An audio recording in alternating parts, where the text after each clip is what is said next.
साधु और चूहा की कहानी।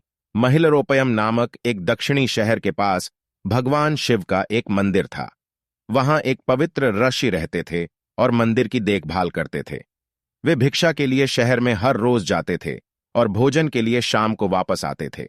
वे अपनी आवश्यकता से अधिक एकत्र कर लेते थे और बाकी का बर्तन में डालकर गरीब मजदूरों में बांट देते थे, जो बदले में मंदिर की सफाई करते थे और उसे सजावट का काम किया करते थे। उसी आश्रम में एक चूहा भी अपने बिल में रहता था और हर रोज कटोरे में से कुछ न कुछ भोजन चुरा लेता था। जब साधु को एहसास हुआ कि एक चूहा भोजन चोरी करता है, तो उन्होंने इसे रोकने के लिए सभी तरह की कोशिशें की। उन्होंने कटोरे को काफी ऊंचाई पर रखा ताकि चूहा वहां तक पहुंच न सके, और यहां तक कि एक छड़ी के साथ चूहे को मार भगाने की भी कोशिश की। लेकिन चूहा किसी भी तरह कटोरे तक पहुंचने का रास्ता ढूंढ लेता और कुछ भोजन चुरा लेता था। एक दिन एक भिक्षुक मंदिर की यात्रा करने के लिए आए थे, लेकिन साधु का ध्यान तो चूहे को डंडे से मारने में था और वे भिक्षुक से मिल भी नहीं पाए।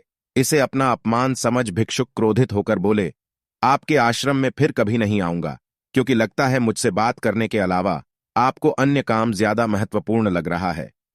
साधु विनम्रतापूर्वक चूहे से जुड़ी अपनी परेशानियों के बारे में भिक्षुक को बताते हैं कि कैसे चूहा उनके पास से भोजन किसी न किसी तरह से चुरा ही लेता है। यह चूहा किसी भी बिल्ली या बंदर को हरा सकता है।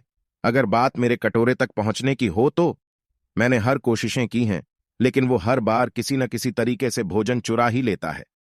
भिक्षुक ने साधु की परेशानियों को समझा और सलाह दी, चूहे में इतनी शक्ति, आत्मविश्वास और चंचलता के पीछे अवश्य ही कुछ न कुछ कारण होगा। मुझे यकीन है कि इसने बहुत सारा भोजन जमा कर रखा होगा, और यही कारण है कि चूहा अपने आप को बडेढ़ा महसूस करता है और इसी से उसे ऊंचा कूदने की शक्ति मिलती है। चूहा जानता है कि उसके पास कुछ खोने के लिए नहीं है, इसलिए वो डरता नहीं है।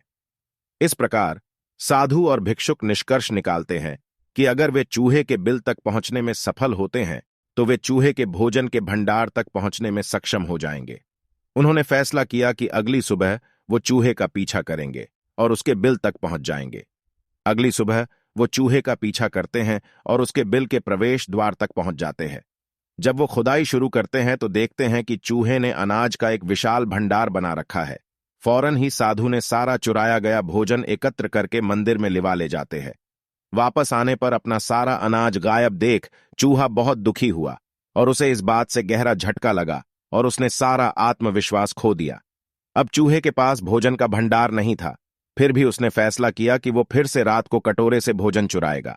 लेकिन जब उसने कटोरे तक पहुंचने की कोशिश की, तब वह धड़ाम से नीच गिर गया और उसे यह एहसास हुआ कि अब न तो उसके पर शक्ति है और न ही आत्मविश्वास।